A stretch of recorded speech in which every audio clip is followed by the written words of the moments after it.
네, 다시 인사드리겠습니다. 박성현입니다. 반갑습니다. 점심은 드셨나요? 네, 소리도 들리고 아니요 소리도 들리고 고생이 많으십니다. 예. 기말고사 다 끝났죠? 네, 지금쯤이면 이제 기말고사가 다 끝났을 거고 이제 학생부 마무리 작업 이제 중이실 거고 아마 18일경에 방학한 학교가 많으니까 한 4-5일? 한 14일이나 15일쯤 되면 학교에서 이제 세 학년 총 이제 평균 성적표가 나올 겁니다. 그럼 이제 여러분들의 이제 수시 지원이 다음 주부터 이제 시작이 된다. 실질적으로 그전까지는 이제 3 학년 성적이 어떻게 될지 몰랐으니까 나름 또 오를 거다는 기대도 있었고 그죠? 하여튼 그래서 기말고사까지 잘 보셨고 오늘은 이제 제가 여러분들한테 이제 서울권 대학에 대한 말씀을 좀 드려볼 건데요. 왼쪽 하단에 보면 학교 이름이 보이시죠? 예, 경북교육청에서 11개 대학을 중심으로 좀 설명해 달라라고 요청을 하셔서 조 대학들 중심으로 말씀을 좀 드려보겠습니다. 안 보이시면 이쪽으로 오셔도 됩니다. 아래에도 글자가 좀 있어서 예. 자, 그러면 시작을 좀 해보도록 하겠습니다. 오늘 제가 말씀드리는 거는 거의 자료집에 그대로 다 실려 있고요. 한 서너 장 정도만 제가 한 달 전에 온 거를 제출한 거라서 한 서너 장 정도만 더 추가했고 대부분은 그 인쇄된 자료집에 있다라고 생각하시고 들으시면 될 것 같습니다. 자, 일단 우리가 수시하면 제일 먼저 떠오르는 게 뭔가요?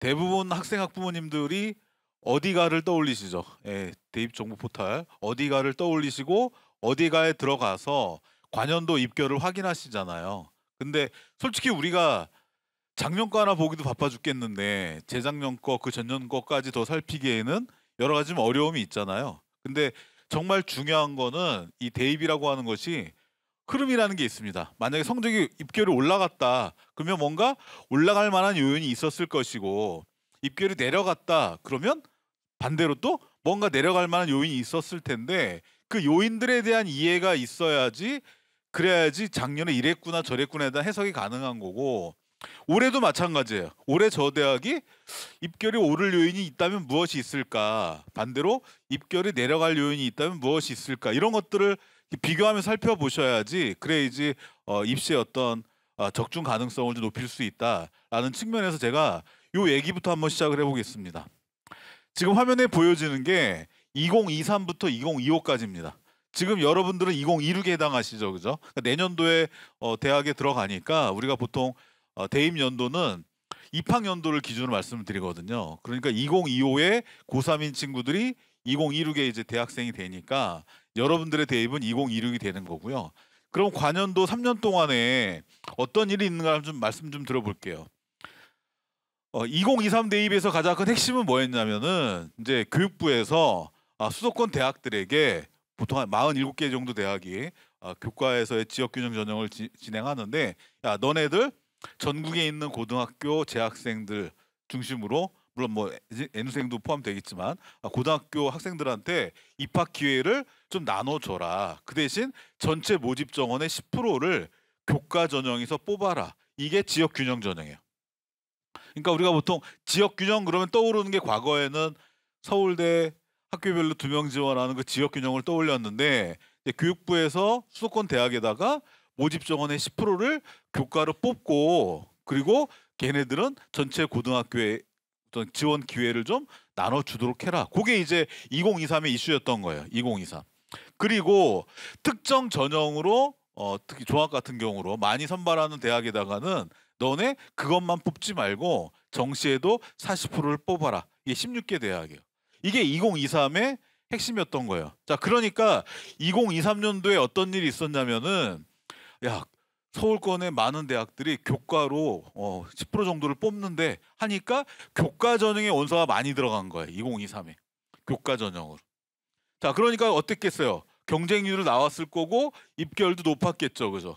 자, 그 2023 대입이 끝난 다음에 1년 있다가 2024 대입이 진행됐는데 자, 2024 대입은 어떻겠느냐? 2023년도에 지역균형 성격의 교과 전형이 진행이 됐는데 이게 2022부터 일부 시작이 된 거거든요. 그러니까 2022부터 시작해서 2023까지 2년간의 지역균형 성격의 교과 전형이 이제 입결이 완성됐을 거 아니에요. 그러니까 2년치의 데이터가 있으니까 이제는 막 던져서 내가 최저 충족한다고 합격하기가 이제 부담스럽기 때문에 2024에는 그래서 경쟁률이 좀 빠졌어요. 경쟁률이 좀 빠지고 그 대학의 관연도 입결에 맞춰서 교과 전형을 지원하는 패턴이 2024에 나왔다.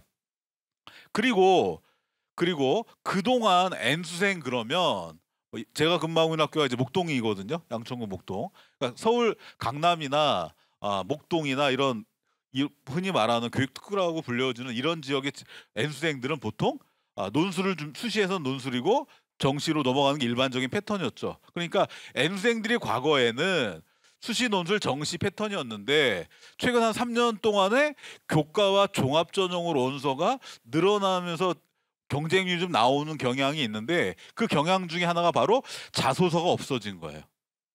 그러니까 자소서라고 하는 게 고3 때 써서 냈던 거를 그 다음 년에 똑같이 쓰기가 좀 그렇잖아요. 과를 또 조정할 수도 있고. 하여튼 그러니까 2024에 자소서가 완전히 없어진 거고, 그러니까 N수생 입장에서는 수능 최저 없는 종합전형에 지원하는 데에 대한 더 부담감이 좀 사라진 거죠.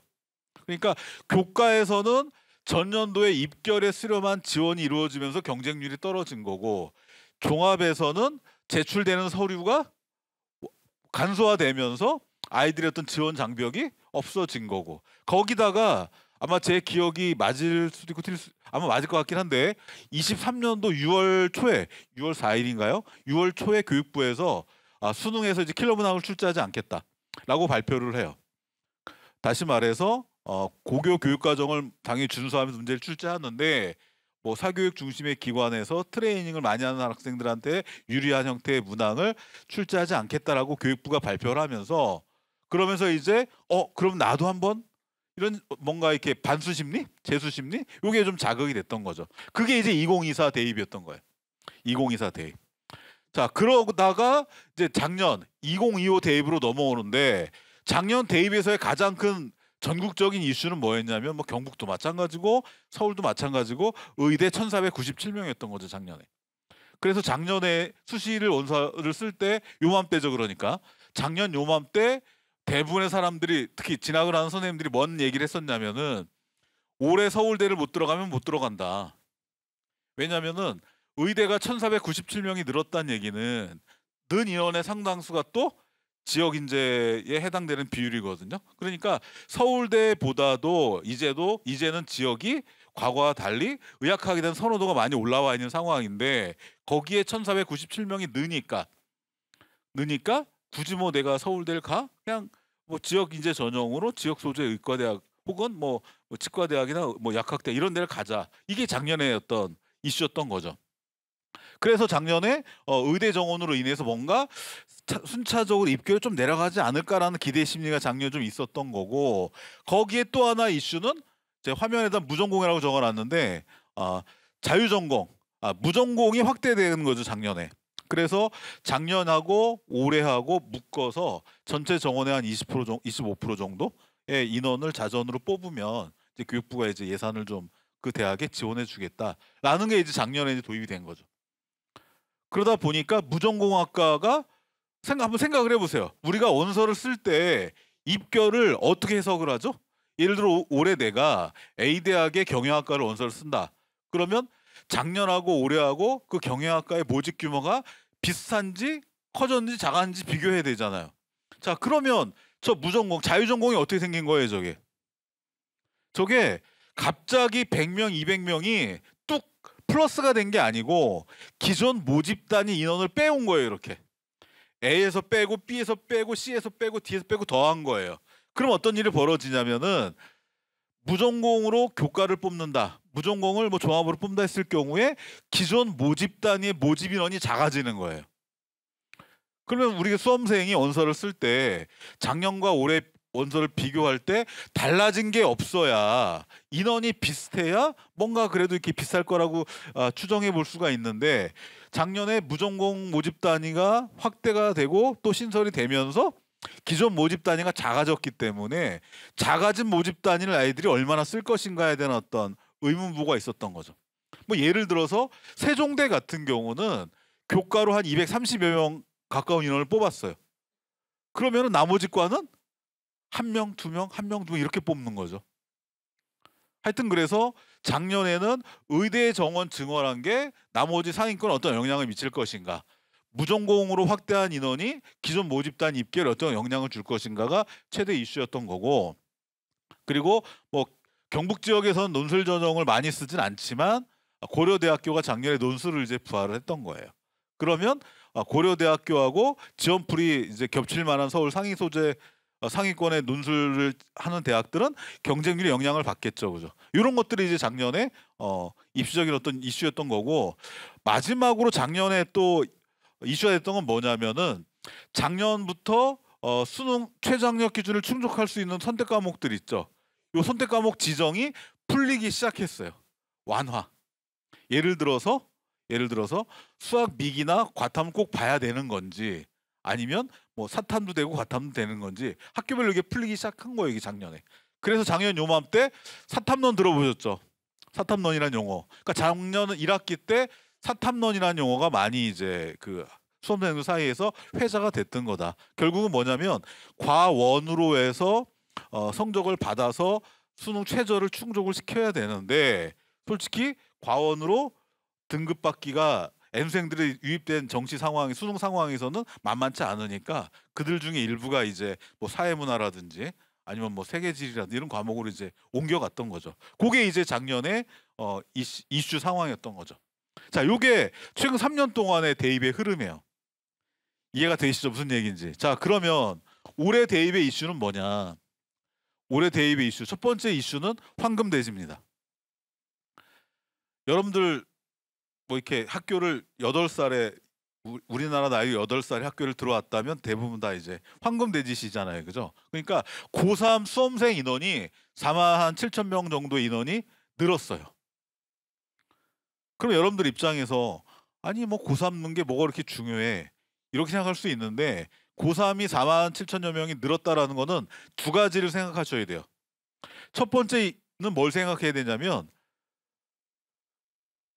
4만 7천여 명이 늘었다는 얘기는 각 고등학교의 고3 인원이 늘었다는 뜻이죠.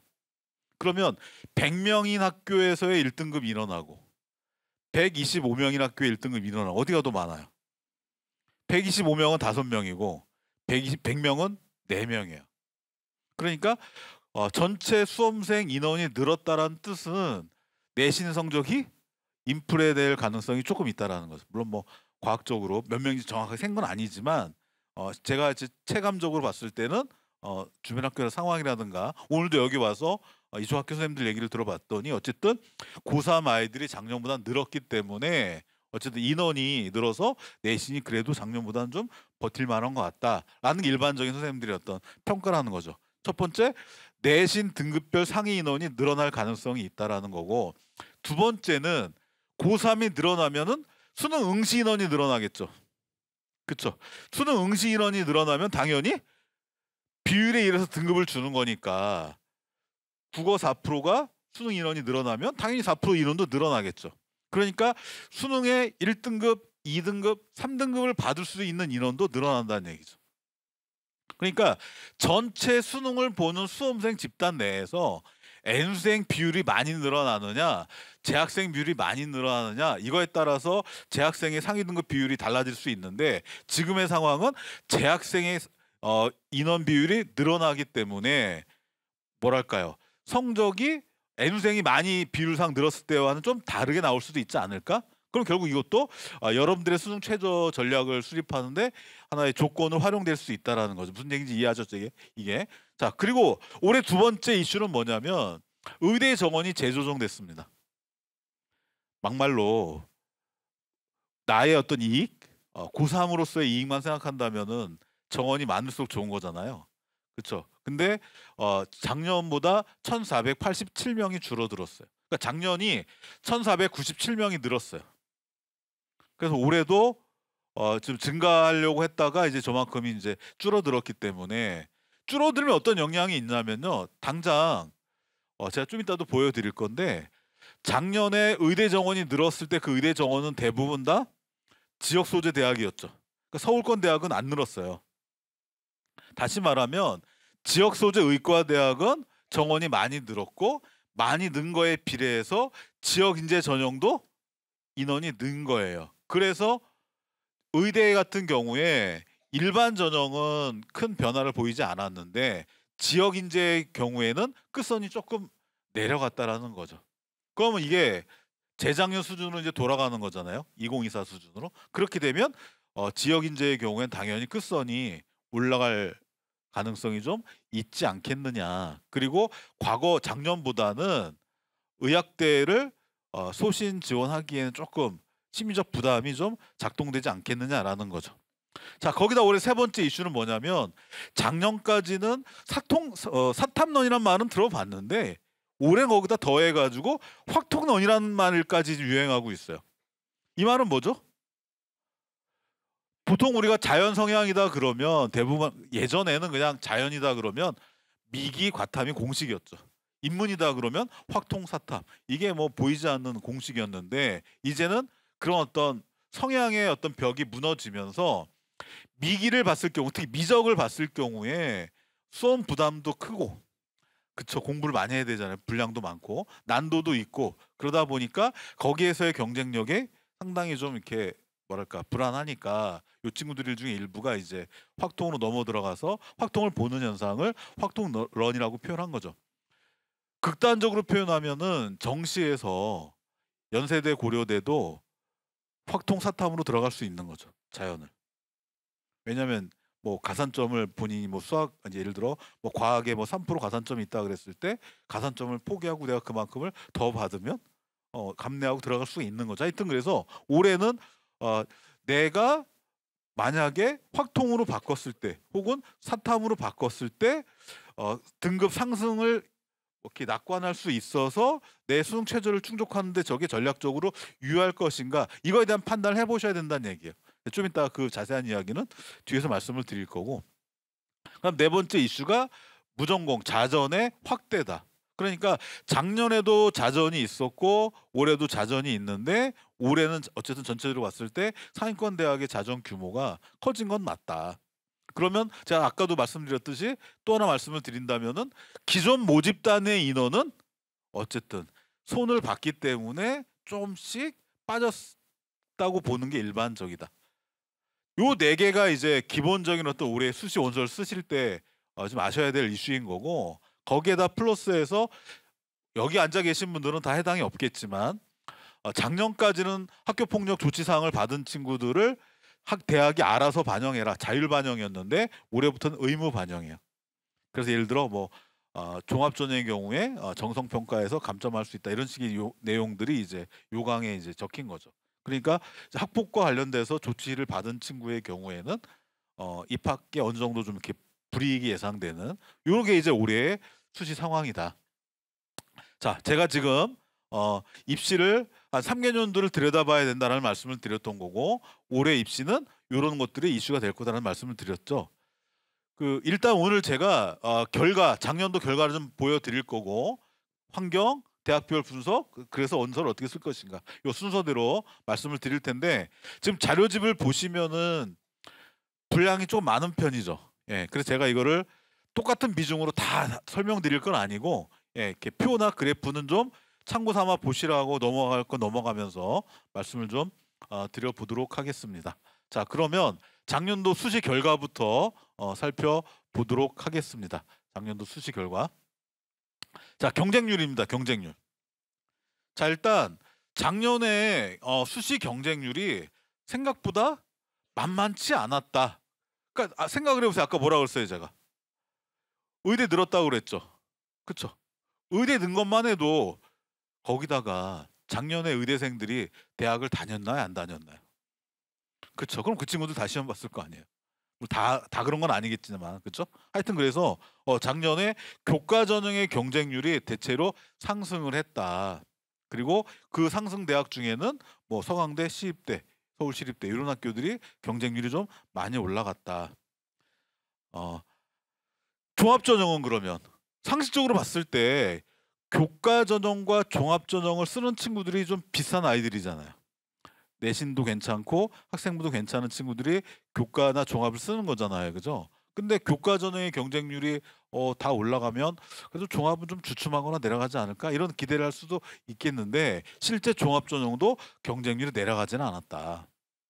뭐 여기에는 어쨌든 N수생의 유입도 하나의 또 원인으로 작용될 수 있을 것 같고 특히나 성균관대하고 한양대가 경쟁률이 좀 많이 올라갔다.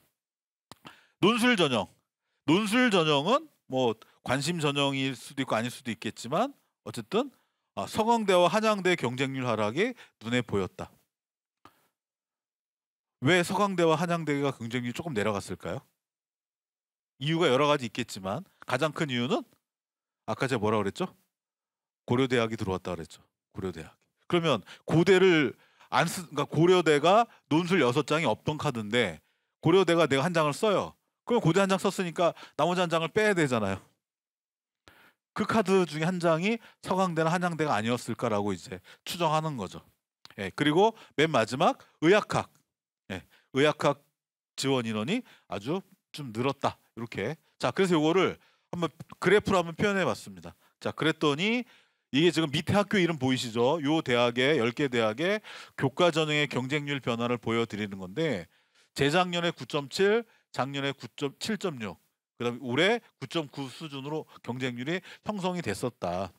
그러니까 파란 색깔이 2025고요. 빨간 색깔이 2024입니다. 그러면은 파란 색깔이 빨간 색깔보다 대부분 다 위에 올라가 있죠. 그렇죠? 그러니까 전체적으로 보면은 교과 경쟁률이 좀 올랐다. 이렇게 말씀드릴 수 있는 거고요. 요거는 이제 건대부터 시작해서 좀 선호도가 조금 떨어지는 그 학교들인데 여기도 마찬가지 빨간색보다는 파란 색깔이 좀 위쪽에 있죠. 그죠? 그래서 교과가 어쨌든 전체적으로 좀 경쟁률이 올라갔다. 자, 이거를 인문과 자연으로 쪼개 본 거예요, 지금.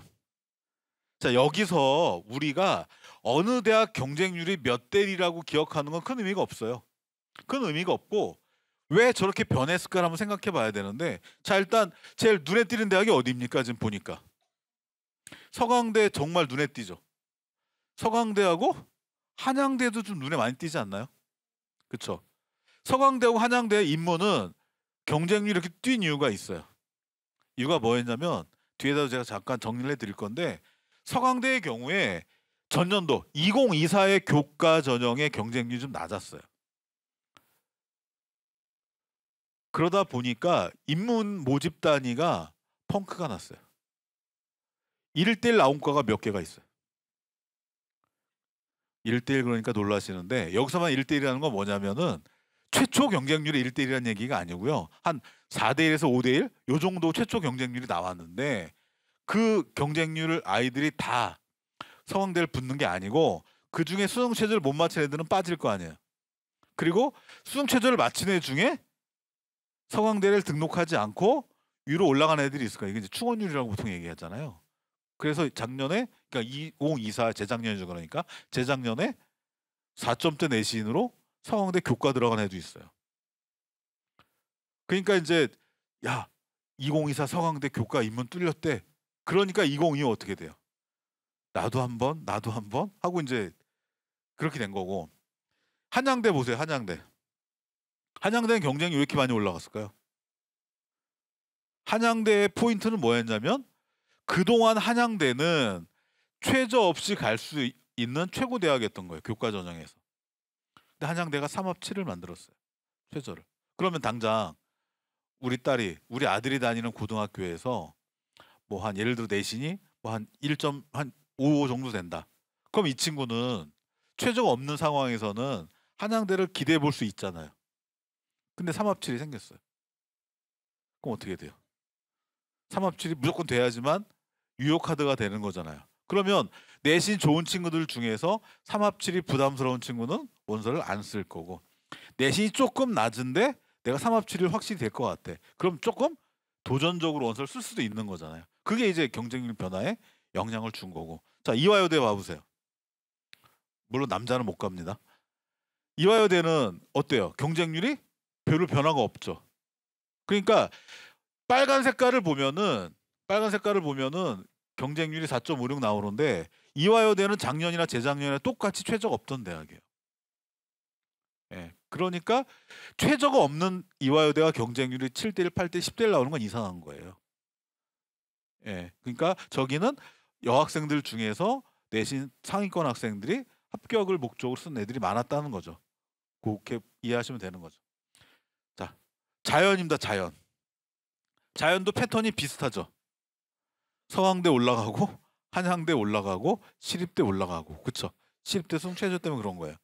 그쵸? 그래서 전체적으로 보면은 이렇게 뭐랄까, 수능 최저가 어땠느냐, 또 전년도 입결 어땠냐에 따라서 이런 현상이 나타나는 거고, 그리고 인문보다 자연이 훨씬 입결의 변동폭이 좀 작았다라고 이해하시면 될 것 같아요.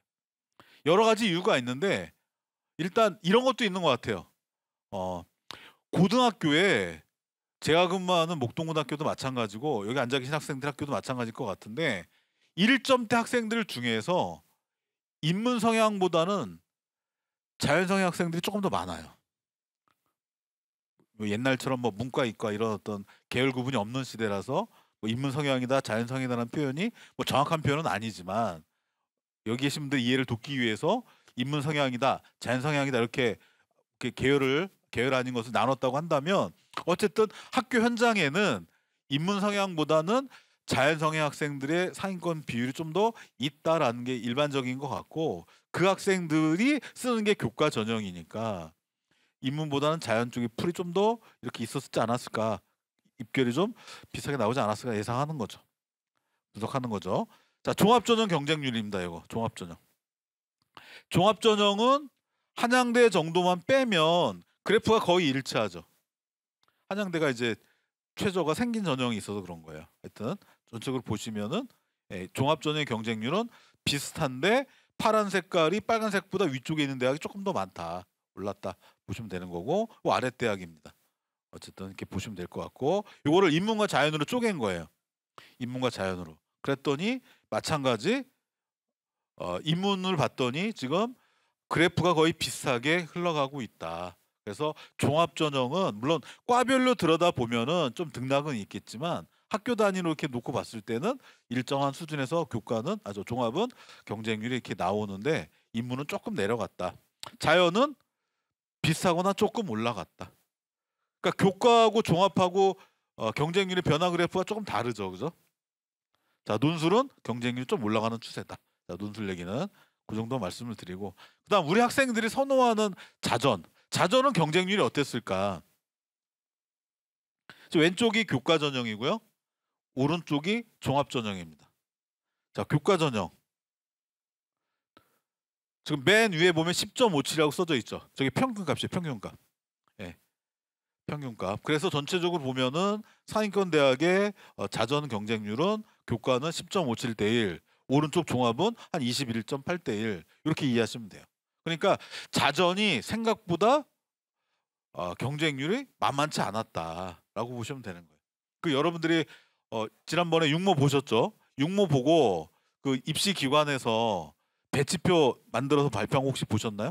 거기 보시면은 뭐 3월달에 물론 뭐 학평이나 모의 평가 볼 때마다 이제 입시 기관에서 배치 참고점을 발표하잖아요. 그거 보면은 지금 대부분 대학의 자전은 다 맨 윗줄에 올라가 있어요. 맨 윗줄. 그러니까 학생들의 선호도가 매우 높은 모집단이다라고 이제 평가하고 있는 거죠. 어쨌든 경쟁률이 교과 전형, 종합 전형 경쟁률이 높게 형성이 됐다. 논술은 어땠냐? 논술 외대처럼 단과대학 단위로 건대처럼 쪼갠 데 빼고 대체적으로는 경쟁률이 높은 편이었다. 자, 여기까지가 경쟁률 얘기고요. 자, 그러면 작년에 입결은 어땠냐? 입결.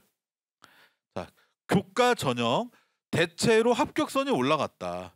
그리고 합격선에 영향을 주는 요인은 밑에 적어놨죠. 첫 번째는 최저의 유무의 변화다. 대표적인 대학이 이제 한양대였던 거죠. 그리고 전년도 입결의 변화, 이게 이제 서강대였던 거죠. 그렇게 이해하시면 될 것 같고, 두 번째 종합 전형은 교과 전형보다는 입결의 변동폭이 좀 작았다라고 이해하시면 되는 거죠. 그리고 종합 전형은 한 대학이 하나의 전형을 운영하는 경우도 있지만 종합 전형을 뭐 2개, 3개 이렇게 나눠서 여러 개를 운영하는 대학들이 있거든요. 자, 그래서 종합 전형은 어떤 전형이냐에 따라서 나중에 이제 원서 쓰실 때 조심하셔야 되는데, 예를 들어서 제가 고려대학교를 적어놨죠. 고려대학교를 적어놨는데 고려대학교의 경우에 계열적합이라는 게 있고 학업우수라는 게 있어요. 계열적합은 최저가 없고 일반고 학생들의 합격 비율이 좀 낮은 편이고, 상대적으로 학업우수는 4.8이라는 최저가 있고 상대적으로 일반고 학생들의 비율이 계적보다는 높은 전형이에요. 자, 그러면 입결은 계적하고 학우하고 어디가 높겠어요? 간단히 얘기해서 일반고 애들이 많이 등록을 해야지 입결이 높은 거죠. 그렇죠? 일반고 애들의 비율이 낮아야지 입결이 좀 낮은 거겠죠. 그래서 첫 번째, 고대처럼 계적과 학우를 복수로 운영하는 대학은 계적은 일반고 아닌 애들도 많이 들어간다. 학우는 일반고 애들도 많이 들어간다. 자, 그럼 그 옆에 성대 보시면 어디가 저 입결이 제일 낮겠어요? 세 개 중에서. 과학인재, 융합형, 탐구형. 과학인재. 예. 이따 보여드릴 거예요. 그러니까 전형의 특성을 좀 보셔야 되는 게, 과학인재는 말 그대로 과학인재를 뽑으려는 전형이에요. 그러니까 왜 이렇게 말씀을 드리냐면, 성대가 과학인재 전형을 만들면서 과거 애들의 합격 인원이 늘었어요. 그걸 보시면 되는 거고, 그 다음에 의대 약대. 의대 약대 합격선은 제가 앞에 서울권이라는 말을 적어놨죠. 그러니까 서울권의 의대 약대는 전국적으로 늘었지만 서울은 안 늘었죠. 인원의 변화는 없었지만 서울권은 합격선은 비슷하거나 올랐다. 그러니까 1497명의 역량은 지역 소재 의과대학의 지역인재 전형의 중심이 된 거지, 서울권은 큰 영향이 없었다. 이렇게 보시면 되는 거죠. 자, 그래서 합격권의 성적을 한번 좀 보여드리는 거예요. 그럼 봐보시면 인문의 합격선. 자, 서강대 많이 올라갔죠. 파란 게 작년 거니까 빨간 게 재작년 거고, 그죠? 서강대 많이 올라갔죠? 그렇게 보시면 되는 거예요. 한양대 잠깐 보세요. 한양대 입결이 올라갔어요, 내려갔어요? 그러니까 1.0이 높은 거고 2.0이 낮은 거니까 1.5에서 1.7로 됐잖아요. 한양대는. 그럼 내려간 거죠. 왜? 수능 최저 때문에. 이렇게 이해하시면 되는 거죠. 그런 요인들을 이해하시면 되는 거고, 연대고는 거의 비슷했다고 보시면 되는 거고. 자, 그래서 제가 아까 입결을 작년 거 1년치만 보지 말고 3년의 흐름을 좀 보면서 이해하셔라 라고 했는데, 자, 서강대 잠깐 봐보세요. 경영학과 경쟁률, 실질 경쟁률 제가 색깔 칠해놓은 데 있죠. 한번 봐보세요. 경영학과 경쟁률 얼마예요? 경쟁률 1:1. 글로벌 한국 1:1. 지식융합 미디어 1:1. 사회과학부 1.01:1. 이 경쟁률인가요? 예. 그래서 그러니까 실질 경쟁률이라는 건 뭐냐면은 지원자 중에서 최저를 못 맞춘 애 뺀 거예요. 등록 안 하고 도망간 애들 충원율 감안한 거예요. 그러니까 나중에 우리가 원서를 쓸 때도 충원이 많이 되는 과가 나의 어떤 가능성도 충분히 또 생길 수 있다는 거를 감안하셔야 된다는 얘기죠. 자, 그래서 밑에 보시면 서강대가 입결이 올라간 게 보이시죠? 서강대 보시면은 경영학과 가보세요. 23년도에 1.49, 여기 보이시죠? 여기 이렇게 보시면 돼요. 1.49, 1.80, 1.50. 그러니까 작년도 입결은 재작년도와 거의 비슷해진 거지. 이렇게 그 전년도만 한번 펑크가 났던 거고, 저게 이제 70% 평균이라고 보시면 되는 거죠. 그렇게 이해하시면 되는 거다. 자, 그래서 교과 전형의 합격선이 변화한 이유가 뭐냐를 관심 대학을 중심으로 이렇게 정리했더니, 서강대학은 어쨌든 인문 계열이 그 전년도에 펑크가 났다. 그러다 보니까 뭐랄까 좀 기대 심리가 좀 작동을 해서 작년에 좀 많이 원서를 썼다. 한양대 최저 없이 갈 수 있는 교과 전형의 최고 대학이었는데, 사실상 그랬는데 3합칠이 생겼다. 그러니까 수험 부담이 커지는 거죠, 이제 수능에 대한. 그렇죠? 그리고 내신도 좋으면서 3합칠을 충족할 수 있는 인원이 어쨌든 3합칠이 없었을 때보단 작아질 거 아니에요. 그죠? 자, 이화여대 작년이나 재작년이나 똑같이 최저가 없던 대학이다. 교과 전형에. 물론 올해는 생겼지만요. 하여튼 이화여대 교과 전형이 순 최저 없이 갈 수 있는 최고 대학이니까, 그러니까 이화여대는 그러니까 입결이 비싸게 형성됐다는 뜻인 거고, 한양대는 입결이 좀 내려갔다는 얘기고, 서강대는 올라갔다는 얘기죠. 자, 경희대가 작년에 되게 좀 이렇게 궁금했던 대학인데, 자, 여러분들 중에서 나 인문이다. 근데 이하보에 수능 최저를 맞출 거다. 그럼 보통 어떤 걸 떠올리나요? 과목을. 수능 영역을 뭘 떠올려요? 이하보. 어떤 걸 조합할 거예요? 보통의 학생들이 영어 더하기 사탐 하나겠죠. 인문이라면. 그러니까 영어 더하기 탐구 하나에서 5를 맞추겠다라고 생각을 했는데, 작년에 경희대가 탐구를 2개로 바꿨어요. 하나에서. 그러면 대부분의 경북 소재 학생들 중에서 교과로 수능 최저를 맞추겠다 한 보통의 학생들은, 물론 최상위 뭐 의과대학 이런 데 좀 다른 얘기고, 그런 학생들은 대체로 탐구 하나를 포함해서 2합 얼마, 3합 얼마를 맞추려고 생각을 하는데, 경희대학이 작년에 2합 5의 탐구 조건을 한 과목에서 2과목으로 바꿨다. 그 얘기는 결국 뭐예요? 영어하고 탐구 한 과목을 2합 5는 맞출 수 있으나 탐구 2과목 평균으로 맞추기가 어려운 애들이 늘었을 수 있다라는 거죠. 부담이 더 커졌다는 거. 그래서 어쨌든 경희대는 뭐 크게 떨어지진 않지만 조금 영향이 좀 있었다, 이렇게 이해하시면 될 것 같습니다. 자, 여기까지가 이제 교과 전형의 인문 쪽이었고, 교과 전형의 이제 자연 쪽입니다. 자연 쪽은 인문보다는 합격의 어떤 변동폭이 작아요. 자, 여기서 제가 아까 말씀드린 대로 똑같이 한양대, 이대, 경희대 이렇게 박스 처리했는데, 한양대하고 이대가 아까 말씀드린 대로 인문이나 자연이나 똑같은 현상이 벌어진 거죠. 이게 지금 그렇게 이해하시면 될 것 같고요. 자, 세종대. 이거는 세종대가 선호도가 높아서라기보다는 인원의 변화가 수험생들에게 어떤 영향을 주는가를 설명하려고 세종대를 갖고 온 건데요. 자, 맨 아래 왼쪽 표 안에서 맨 아랫줄을 봐보세요. 세종대 자전 몇 명입니까? 223명. 근데 맨 위에 올라가서 미디어 커뮤니케이션 봐보세요. 7명 뽑다가 1명 뽑았죠. 그 밑에 국제 17명 뽑다가 2명. 행정 7명 뽑다가 1명. 자, 그러면 자, 우리 아들이, 우리 딸이 세종대 교과 전형을 안정적인 대학으로 자꾸 쓰고 싶어. 근데 1명을 뽑아요. 그럼 어떻게 하실 거예요? 1명 뽑는 과를 쓸까요, 말까요?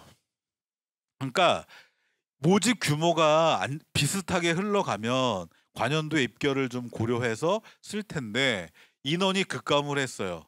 그러면 왠지 인원이 많이 준 과를 내가 안정적인 학과로 생각하기에는 1명이라는 인원이 너무 부담스러운 거죠.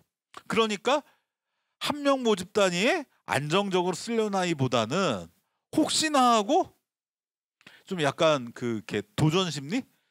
안정 심리보다는 도전 심리가 있는 애들이 1명 모집 단위로 쓰지 않았을까라고 이제 생각해 볼 수 있는 거죠, 저게. 좀 이따가 입결을 보여드리면 이건 70% 컷이라 이렇게 보이는 거고요. 어쨌든 그래서 그 세종대의 경우를 정리해 보면은 모집 인원이 1명 정도로 너무 작은 모집 단위의 경우에는 안전지원의 심리는 좀 빠지더라. 그리고 도전 심리가 좀 더 커지더라.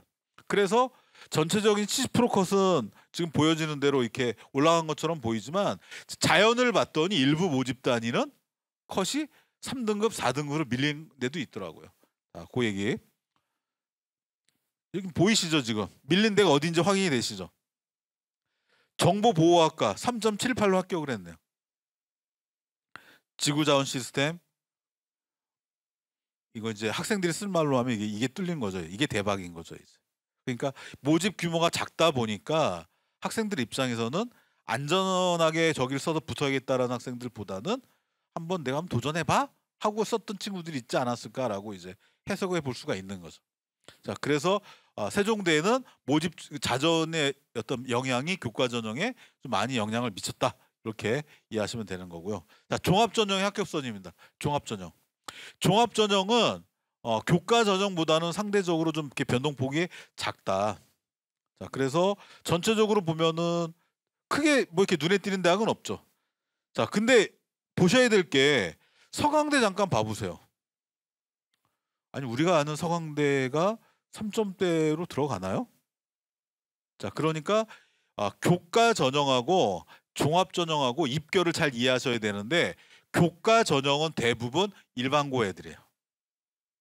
일반고. 그러니까 1등도 일반고일 가능성이 높고 2등도 3등도 4등도. 그러니까 교과 전형은 일반고 중심이기 때문에 다 대부분이 거의 90% 이상이 대부분 대학이 일반고 애들이다. 근데 종합 전형은 달라요. 서울대다, 뭐 서강대다, 뭐 고려대학이다. 선호도가 매우 높은 상위권 대학이잖아요. 여기에 종합 전형은 일반고가 아닌 애들도 들어가는 거예요. 우리가 흔히 말하는 특목고도 들어가고 자사고도 들어가는 거예요. 그러니까 교과 전형과 종합 전형의 입결 차이가 좀 벌어지는 거죠. 그렇게 이해하시면 되는 거예요. 자, 종합 전형 자연입니다. 자연. 성균관대 과학인재 봐보세요. 아까 제가 질문했었잖아요. 그쵸? 성균관대 융합형, 탐구형, 과학인재. 그쵸? 올해는 성균인재도 이제 생겼는데 세 개 봤더니 어디가 입결이 제일 낮아요? 과학인재잖아요. 그죠? 그쵸?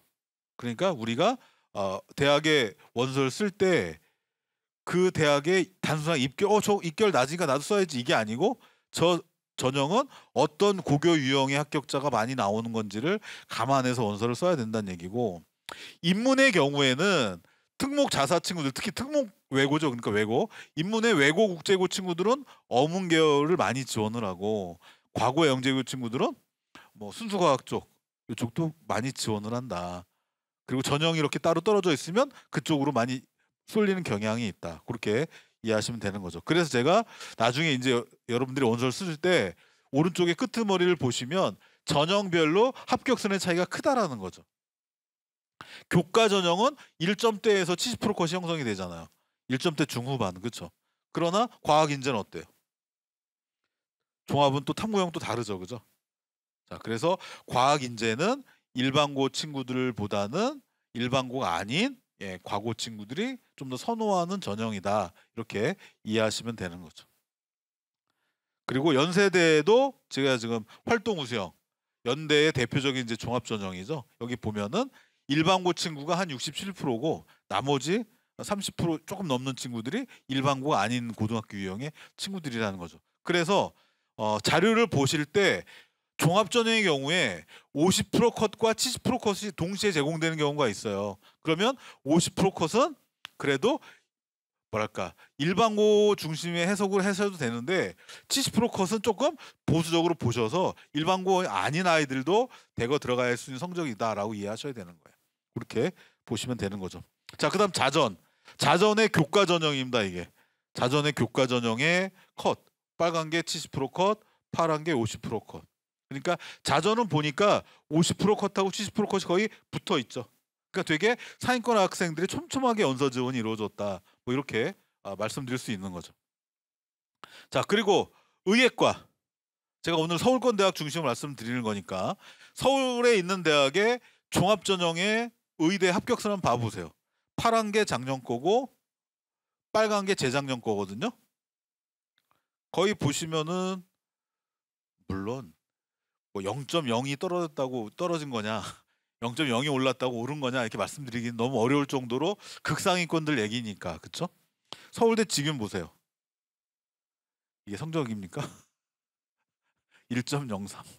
네, 그쵸? 네, 그래서 어쨌든 전체적으로 보면은 전체적으로 서울권 의과대학의 종합전형 합격선은 대체로 그래도 비슷했다. 이렇게 말씀드릴 수가 있는 거고, 약학과 보세요. 약학과.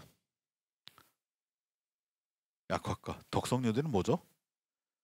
예, 반영 과목 수의 문제가 있는 거고요. 좀 차이가 있는 거고. 그래서 약학과도 파란 게 중앙대만 1.27에서 0.06이 올라간 것처럼 보이죠. 중앙대 약대가요. 예, 4합 5. 그러니까 최저라는 게 여기 숨겨져 있는 거죠. 최저가. 예, 최저가 숨겨져 있다. 그래서 전체적으로 보면은 작년에 의대 정원이 1,497명이 늘었는데 어쨌든 서울권 주요 대학의 의대와 약대는 합격선이 전혀 내려가지 않았다. 비슷하거나 전체적으로 보면 올랐다. 이렇게 말씀드릴 수 있는 거고요. 지금 요 화면은 지금 자료집에 안 들어가 있거든요.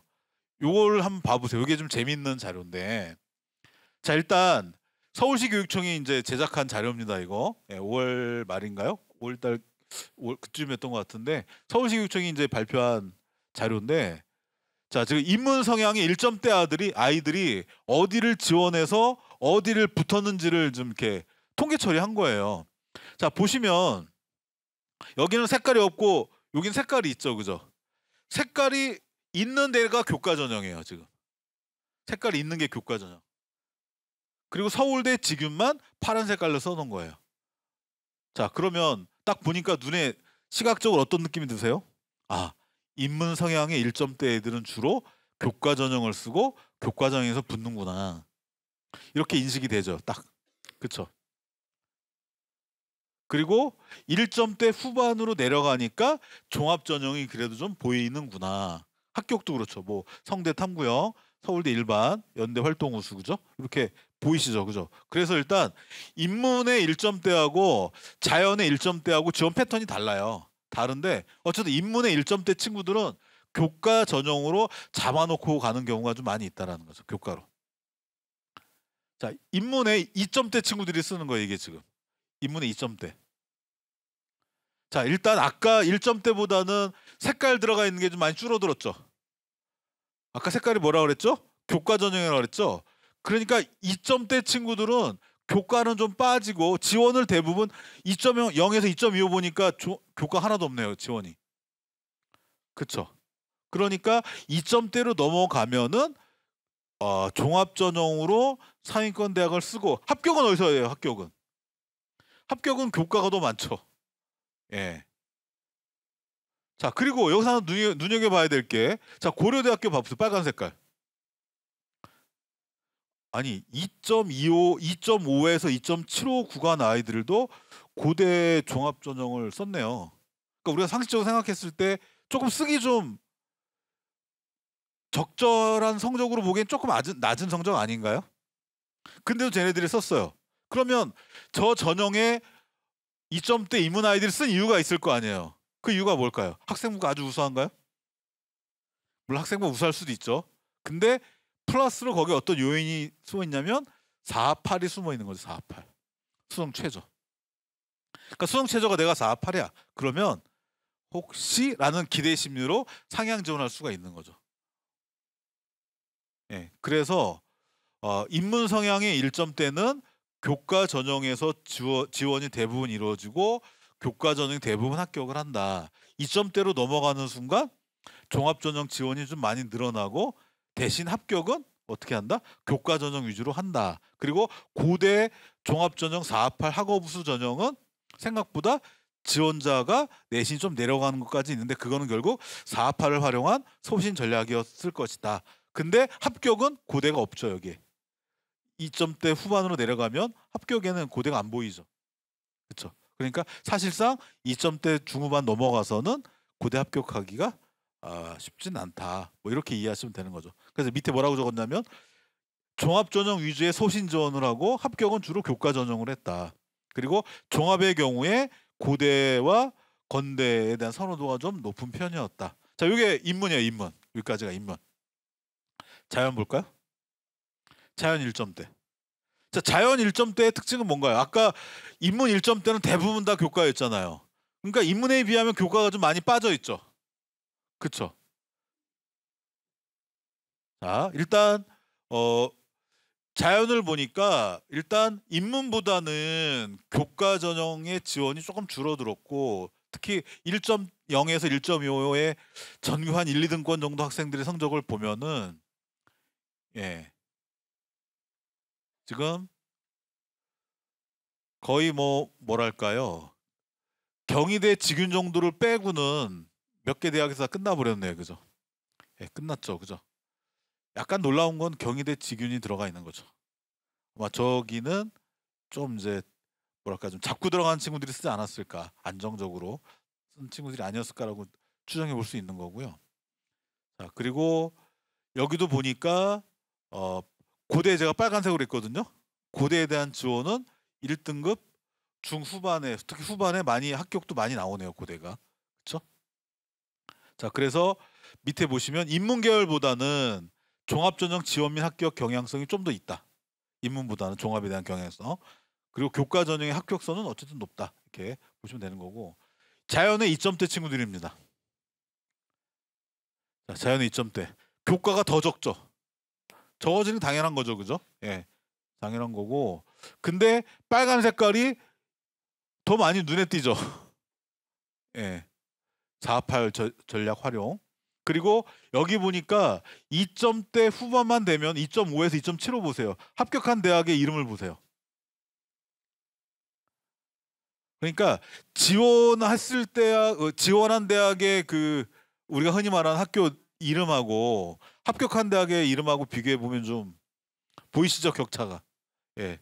그래서 밑에 보시면 고려대 학종 2점대 후반 지원은 있지만 합격은 어렵고 인문보다는 종합전형 합격이 많다. 그리고 건대 종합 선호도가 높은 편이다.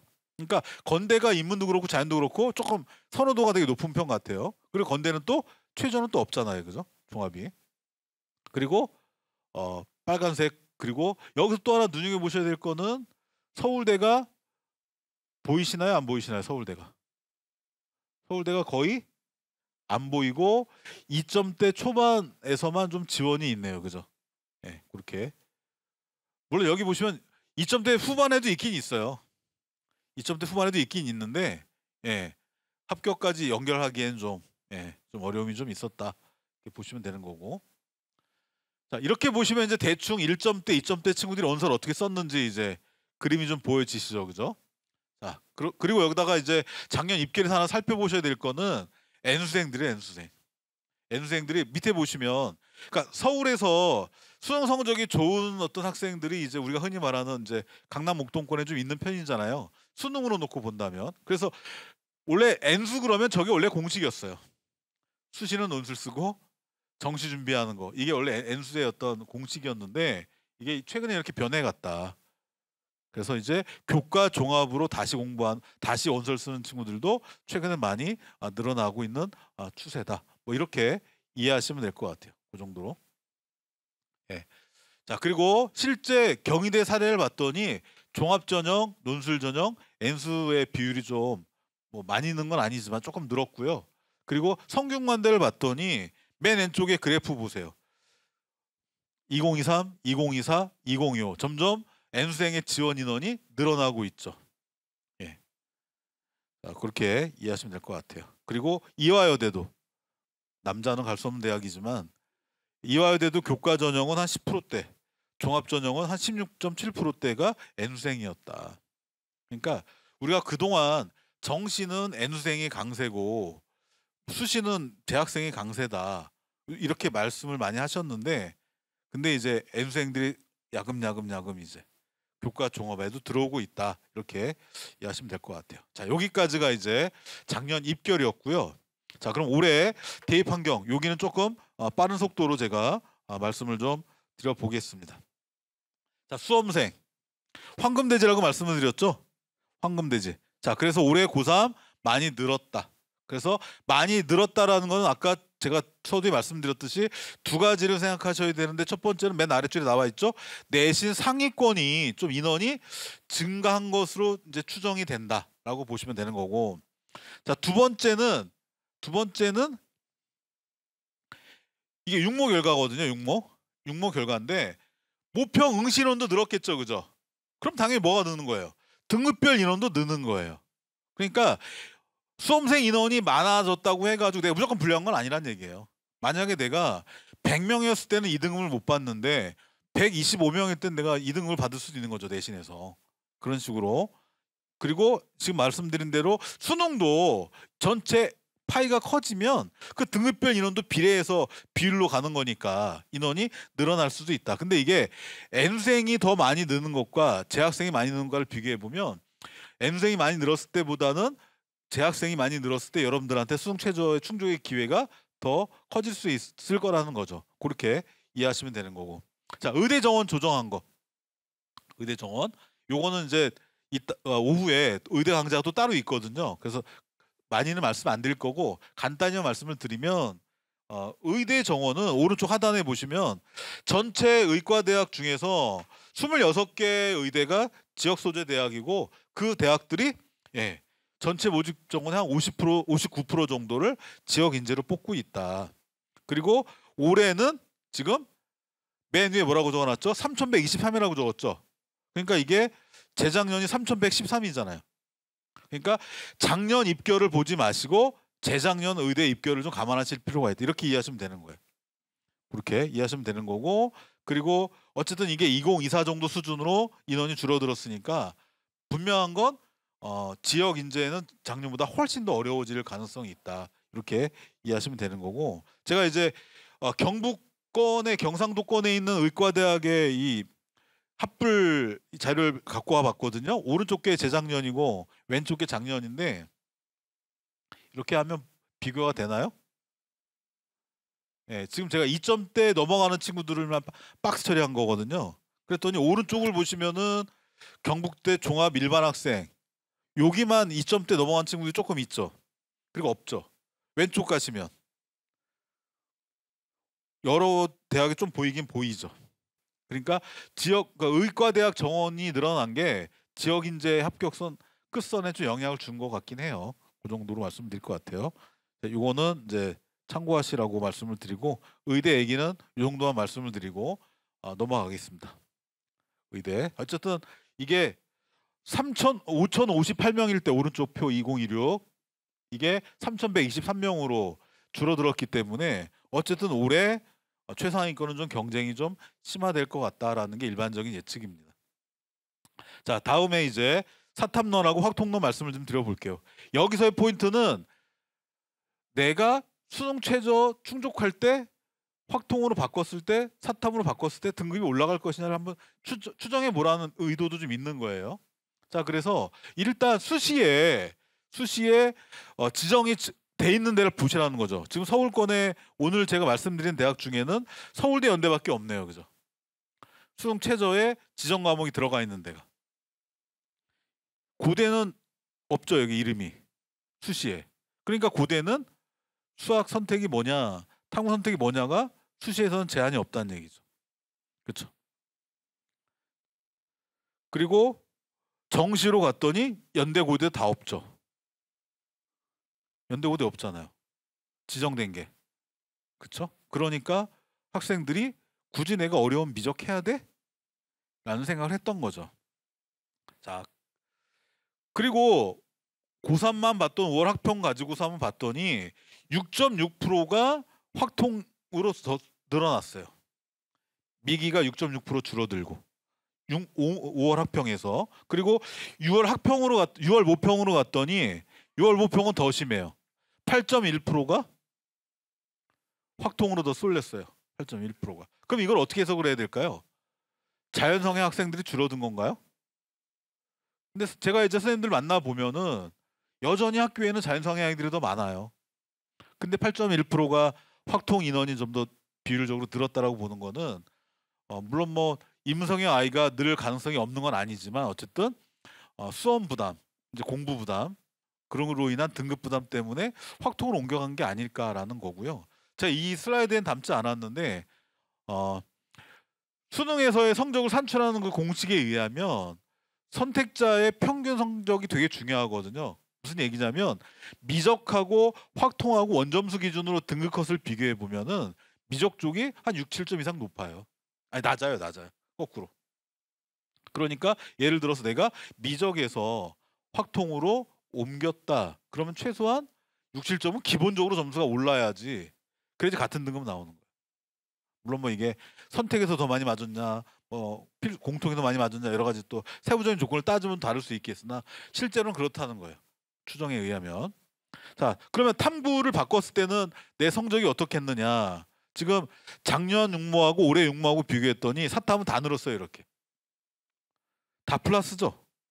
다 플러스. 그리고 플러스가 가장 심한 게 비율적으로는 세계지리 같고요. 인원상으로는 사회문화 같아요.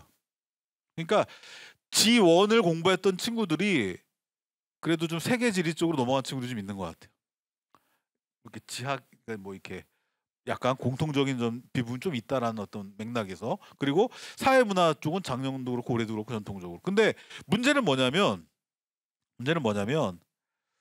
왜 그러면 그럼 과탐은 다 줄어야 되잖아요. 사탐은 다 늘었으니까. 사탐은 다 늘었으니까 과탐은 다 줄어야 되는데 과탐도 보면은 원은 다 줄었죠. 근데 투는 안 줄었어요. 그쵸? 요거는 아마 여러 요인이 있겠는데 제가 봤을 때는 서울대 요인도 있을 거고, 서울대가 과탐 2에 한 과목 3점, 두 과목 5점의 조정점을 주니까 서울대 요인도 있을 거고, 또 하나는 이제 가산점을 이제 과탐 가산점을 목표로 한 친구들이 원점수 컷이 2보다는 조금 높은 게 일반적이거든요. 그러니까 그걸 이용해서 2로 넘어간 게 아니 이렇게 추정해 볼 수도 있는 거고. 자, 그러면 사탐으로 바꿨을 때 과연 우리 아들이 수능 체제를 충족하는데 등급이 업이 될 것인가? 자, 일단 요 자료는 그 자료집에 없는 건데요. 그 모 입시 기관에서 발표한 자료를 제가 인용한 건데, 자, 일단 왼쪽에 표를 잠깐 봐보세요. 2024 수능에서는 과탐을 2과목 봤는데 얘가 2024 수능에 사회 하나 과학 하나로 바꾸네 있죠. 사탐 과탐을 바꾸네. 걔네 성적이 어땠는가를 봤더니 사탐 하나 과탐 하나를 보내는 65%가 성적이 올라갔고 사탐 2개를 바꾼 애는 77% 성적이 올라갔대요. 그러니까 사탐만 성공한 거죠, 쟤네는. 자, 오른쪽에 원 그래프는 뭐냐면 왼쪽 거는 졸업생이었겠죠, 그죠? 오른쪽 거는 졸업생과 재학생이 섞여 있는 거예요. 오른쪽은 뭐냐면 정시 예측 서비스 활용한 아이들의 그 표본 중에서 사회 하나 과학 하나를 입력한 아이들만 점수를 비교했더니 사탐 너 높은 애들이 71%라는 얘기예요. 그러니까 요 자료를 정리하면 작년에는 사탐론으로 등급 업된 애들이 좀 있구나. 자, 근데 올해는 어떻게 했느냐? 그러니까 작년과 올해 제가 학교에서 아이들을 지도할 때 체감하는 가장 큰 차이는 뭐냐면 작년에는 고3 올라와서 3월, 4월 요때 바꾼 애들이 많았어요. 고3 올라와서 작년에는. 근데 올해는 달라요. 올해는 2학년 12월 기말고사 끝나고 나서 겨울방학 들어가기 전부터 야 나는 사탐으로 갈 거야 하고 갈아탄 친구들이 올해는 많아요. 그럼 이게 어떤 걸 의미하는 거냐? 그러니까 작년에는 내가 좀 이렇게 성실하게 공부하고 열심히 하면은 그 사탐으로 갈아탄 친구들의 표준 편차가 좀 큰 편이니까 실력이 탄탄한 친구들보다는 그렇지 않았던 친구들을 제법 있기 때문에 내가 그거를 이제 극복하고 성적을 올린 친구들이 있었는데 올해는 겨울방학 들어가기 전부터 아예 작정하고 사탐런을 했기 때문에 작년보다는 아이들의 공부량이 더 많아진 거예요. 그렇기 때문에 대충 공부해 성적을 올린다? 이렇게 기대하기에는 좀 무리가 따를 수도 있다라는 거죠. 그래서 제가 뭐라고 적어놨냐면 내 탐구 성적이 수능에서 올라갈 거다라고 기대하고 수시 지원할 때 최저라인 잡는 거는 좀 불안할 수도 있다. 그 말씀을 제가 드리는 거죠. 자, 최저학력 기준 변화한 학교들. 예. 일단 요 학교 전체로 보면 뭐 여러분들한테 관심 대학은 어딜까요? 이화여대 이화부 생겼고 경희대 의학학 계열이 삼합사가 생겼다 정도. 목동고등학교 제가 근무하는 학교는 경희대 삼합사가 생긴 거하고 없는 거하고 어디를 더 좋아할까요? 저희 학교는. 저희는 저거 생긴 걸 더 좋아하겠죠. 예. 그러니까 그런 것들이 어쨌든 지원풀에 영향을 줄 수 있다라는 거죠. 이렇게 이해하시면 되는 거고. 여기는 지금 최저학력 기준이 바뀐 학교들을 정리한 거예요. 일단 여기서 제가 뒤에서 한 번 더 말씀드릴 거긴 한데 고려대학교 학교 추천을 좀 봐보세요. 거기가 탐구가 2과목이 3과목으로 바뀌었어요. 탐구가 오른쪽이 재작년 거고 25고 왼쪽이 올해 거잖아요. 2016이잖아요. 그죠? 비교하시면 탐구가 가로치고 1로 바뀌었죠. 그러면 탐구 2개에서 탐구 하나로 바뀌면 더 쉬워진 거예요? 어려워진 거예요? 쉬워진 거죠. 물론 4, 8, 뭐 3합 7 어쨌든 3합 7이라고 하는 게 쉬운 건 아니죠. 3합 7은 쉬운 건 아니지만 어쨌든 탐구 한 과목 기준으로 바뀌었으니까 완화된 건 맞는 거죠. 그러면은 작년보다 충족 가능성은 올라갔다라고 보는 게 일반적인 거고, 그러면 입결도 올라갈 가능성이 있다고 보는 게 일반적인 예측입니다. 자, 그렇게 보시면 될 것 같고, 교과 전형을 쭉 정리했어요. 여기서는 빨간 글씨 대학이 바뀐 거고요. 일단 건대 동대는 최저가 없는 게 특징이죠. 건대 동대는 최저가 없는 게 특징인데 여기는 그걸 이해하셔야 돼요. 교과 정성평가의 영향력이 되게 큰 대학이다.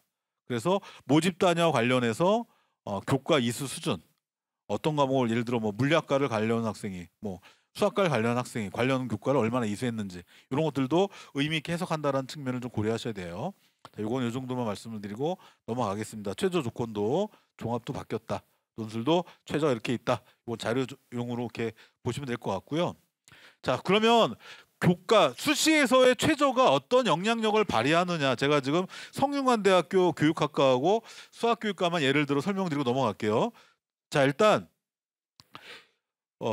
성균관대학교 교육학과의 70% 컷을 봐보세요.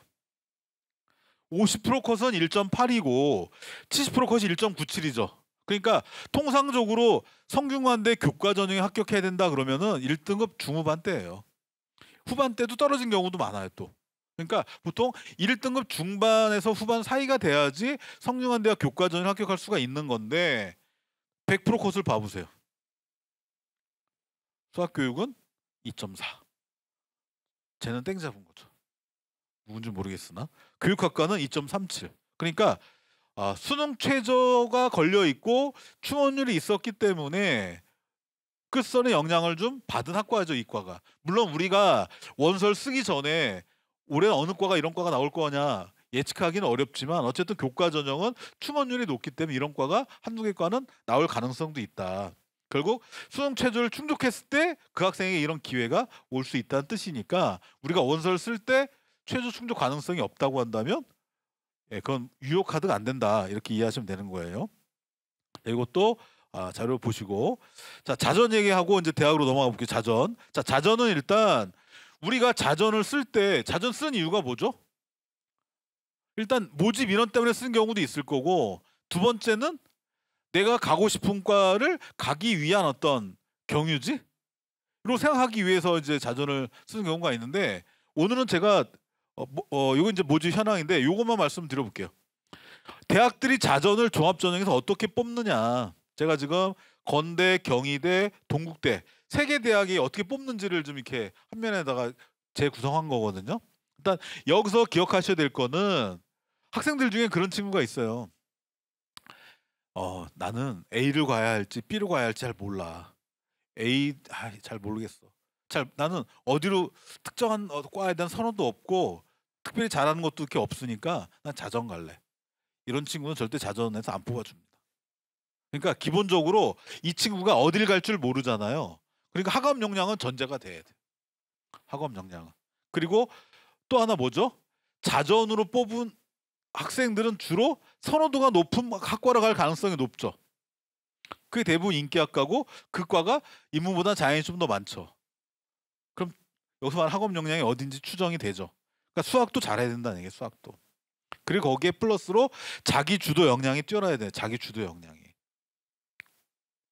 요 정도한 오늘 시간이 많지 않기 때문에 요 정도한 말씀을 좀 드리고요. 자전의 경쟁률 참고하시고요.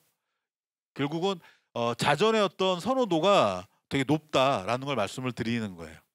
경쟁률, 합격선 높았다라는 거고요. 자, 여기서부터는 이제 대학별 특징을 좀 말씀을 드려보겠습니다. 대학별 특징. 서연고. 우리 딸들이, 우리 아들들이 다 여기를 갔으면 좋겠지만 갈 수 있는 인원이 제한될 수밖에 없죠. 그죠? 일단 서울대학은 크게 바뀐 게 없습니다. 자, 연세대학은 종합전형 1단계 배수가 4로 늘었습니다. 자, 그리고 고려대학은 아까 말씀드렸죠? 교과 전형의 최저 조건의 탐구 과목 수가 한 과목이 줄어들었습니다. 자, 그렇게 이해하시면 돼요. 자, 그래서 서울대학 중간을 보시면은 면접 방식이 바뀐 과가 있다. 서울대는 면접이 정말 중요한 거 아시죠? 그죠? 예. 그래서 거기 보면 간호하고 식품 영양 면접 방식이 변화가 있다는 거 체크하셔야 될 것 같고요. 자, 지역 균형. 지역 균형은 인문과 자연의 지원풀이 다르다. 무슨 얘기냐면 대부분의 고등학교에 내신 좋은 친구들이 인문 성향보단 자연 성향이 많아요. 그래서 서울대는 인문 쪽이 경쟁률이 높을 수가 없어요. 네, 그렇게 이해하시면 돼요. 컷은 보통 한 1.3 정도 선에서 자, 자연 경쟁률이 조금 더 높다.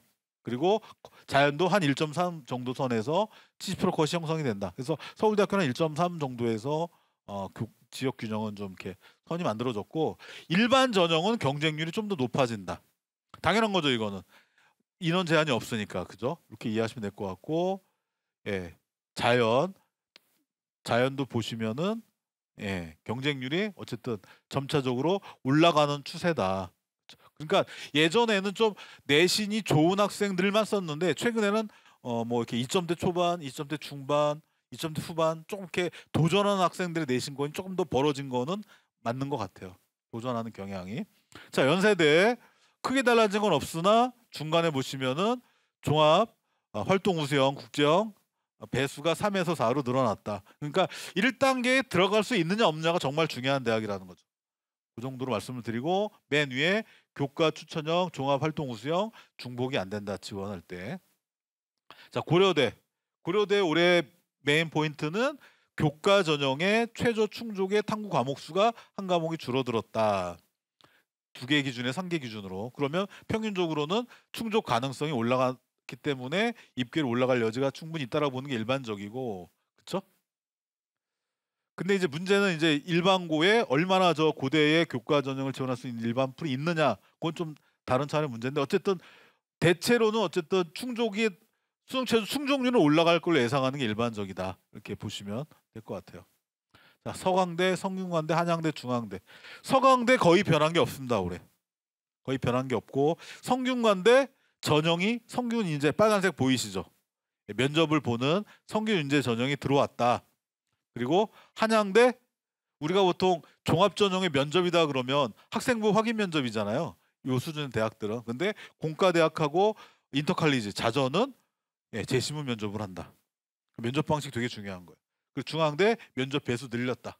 그 정도 학교별로 적어놨습니다. 서강대 큰 차이는 없고, 성균관대 성균관대 제가 그 요강을 보다가 하나 발견한 건데, 노란 색깔 보시면은 맨 위에 올라가서 내신 교과 전형 학생부 교과 전형의 경우에 그 교과 100으로 뽑는데 A군이 70%, B군이 10%, 그리고 20%가 정성 평가인데, B군이 기술 과정 또는 제2외국 한문에서의 일반 선택 과목이거든요. 공통 과목 내지는.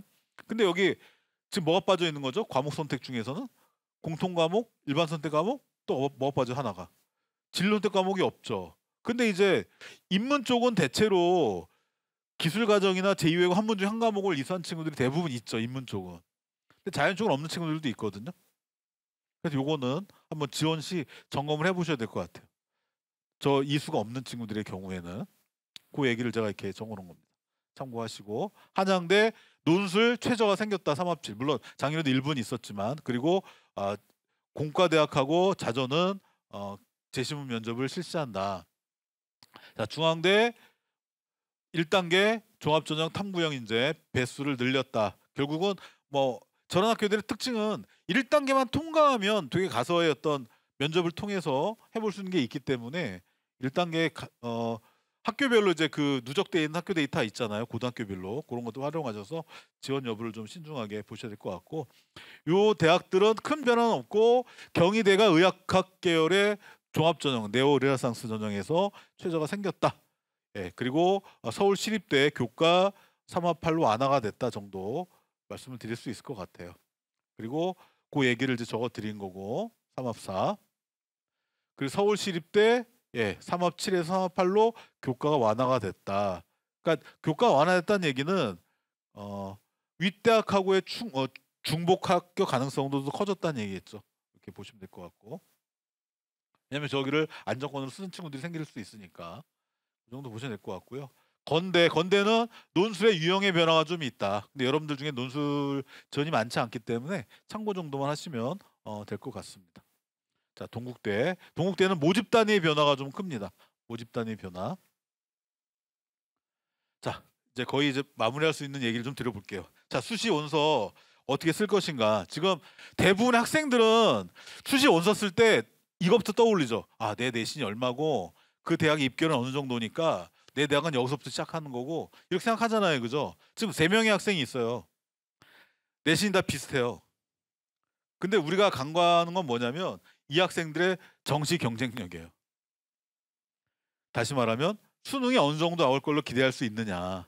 그러니까 수능이 좀 잘 나올 걸로 기대하는 친구는 수시를 좀 세게 써도 되는 거죠. 근데 그렇지 못한 친구는 정시 가능성이 떨어지니까 그땐 조금 낮춰 써야겠죠. 그죠? 자, 그리고 원서를 쓸 때는 일반고 애들이 많이 오는 전형이 있고 일반고가 아닌 애들도 오는 전형이 있다. 왼쪽 위에 게 외고 애들이 많이 오는 전형이고 아래 게 과고 애들이 많이 오는 전형이다. 그리고 합격풀 보면은 외고나 과고 애들이 많이 오는 모집 단위가 좀 있다. 그런 건 좀 피할 수 있으면 피하는 게 좋다라는 거고요. 그리고 이게 건대나 동대처럼 교과 전형인데 최저가 없는 대학들은 전공 관련 교과 이수가 의미 있게 평가가 된다. 그래서 오른쪽 거 보시면은 1등한 친구가 X표 초전인 게 있어요. 최저가 없는데도 이게 2024 거고, 근데 2025로 가면은 그런 빈도가 많이 줄어들었다. 그러니까 대학이 어떻게 평가한지에 맞춰서 원서를 좀 적절하게 쓴 방향으로 갔다는 얘기죠. 저게 그렇게 이해하시면 되는 거고. 30%. 자, 그리고 한양대 교과 얘기인데 최저가 생기면 입결은 조금 내려갈 여지가 좀 있다. 그 얘기가 이제 한양대의 변화였던 거죠. 최저가 생겨서 입결이 좀 내려갔다. 한 0.2 정도 내려갔죠. 자영 같은 경우는. 이렇게 이해하시면 될 것 같고요. 자, 그리고 서강대 재작년에 뚫려서 작년에는 많이 올라갔다라는 거 이렇게 이해하시면 되는 거고. 그리고 면접이 있는 전형이 있고 면접이 없는 전형이 있다. 통상적으로 면접 없는 전형이 입결이 좀 높게 형성되는 경향이 있다. 왜냐하면 면접을 잘 보는 애와 못 보는 애가 섞여 있으면 앞에 서류평가 점수를 만회할 수도 있는 거잖아요. 그죠? 그렇게 이해하시면 되는 거고, 자연히 좀 더 교과 지식적인 측면의 어떤 질문들이 있다 보니까 편차가 좀 있다. 그렇게 이해하시면 될 것 같고, 최저를 충족해야 된다. 무조건. 그쵸? 고대하고 인문 보세요. 최저 충족률 43%. 예. 최저가 통과가 안 되면 내 지원서는 휴지가 된다. 그리고 충원율이 높은 대학이 있는데 충원이 많이 돌아야지 내 가능성이 생기는 거다. 그렇죠? 그리고 서울 시립대는 교과가 자연 쪽은 좀 낮게 형성되는 어떤 특징이 좀 있었다. 이렇게 보시면 될 것 같고, 서강대 아까 제가 말씀드리는 건데 충원율이 일단 높은 대학 고려하시라는 얘기고, 그리고 논술 혹시라도 여러분들 중에 논술을 쓸 만한 친구가 있다고 한다면 논술은 일단 지금 수능 전에 보느냐 수능 후에 보느냐가 정말 중요해요. 왜냐면 수능 전이 경쟁률이 훨씬 더 낮아요. 근데 대부분의 고3 학생들은 자기 성적이 오를 거라고 기대해요. 그러니까 수능 전에 논술을 보면, 수능 전에 면접을 보면 혹시 나 끌려가는 거 아니야? 이런 생각을 하는 거죠. 근데 수능 뒤로 가면 경쟁률이 엄청 높기 때문에 만만치 않아요. 자, 그리고 올해 제가 국민대에다 색깔칠했죠. 올해 새롭게 생긴 대학이에요, 논술. 그러면 제가 봤을 때는 같은 수준이라면 인하대나 아주대가 영향을 받을 수는 있겠죠, 경쟁률에. 특히 인하대는 같은 날이니까. 그렇죠? 국민대로 인해서 경쟁이 뭐 정확진 않지만 그래도 약간 오를 여지보다는 떨어질 여지가 좀 더 있지 않을까, 이렇게 예상해 볼 수 있는 거죠. 수능 최저 당연히 맞춰야 되는 거고요. 이제 거의 마지막 슬라이드입니다. 이제 자, 우리 아이의 모의고사 성적, 나 자신의 교과 성적을 한번 쭉 비교해 보시고, 종합 전형은 50%로 적었죠. 아까 제가 고교 유형 때문에. 교과 전형은 70%, 정시 10%, 70%. 그러니까 우리 아들이 모의고사로 정시를 어느 정도까지 갈 수 있는가에 따라서 정시 라인 대학을 한번 찾아보시고, 그리고 우리 아들이 수능 최저를 어느 정도 맞출 수 있을 것인가 가지고 교과나 종합에서의 위 최저 대학과 아래 최저 대학을 찾아보시고, 그렇죠? 이걸 보시면 어느 정도 지원의 어떤 그 높낮이를 찾을 수 있으실 것 같고요. 그리고 내 아들이 내가 정시 경쟁력이 얼마 되냐에 따라서 원서 구성이 달라져야 된다. 빨간색은 뭐죠? 위험하다는 거죠, 빨간색. 예, 그러니까 수능이 강한 친구라면 수시를 좀 세게 써도 되는데, 그 반대의 경우라면은 수시는 붙을 수 있는 원서가 들어가야 된다라는 거죠. 그렇게 감안하시면 될 것 같습니다. 자, 이제 진짜 마지막 슬라이드입니다. 예, 여기까지 오시느라 고생 많으셨는데요. 아직 넘어야 될 산이 남아 있습니다. 여름방학 때 공부도 열심히 하시고 또 수능 최저를 잘 충족하셔서 내년에는 원하는 대학 합격하셔서 신나는 여름방학을 보내기를 기원하면서 오늘 강의를 마무리하도록 하겠습니다. 예, 고맙습니다.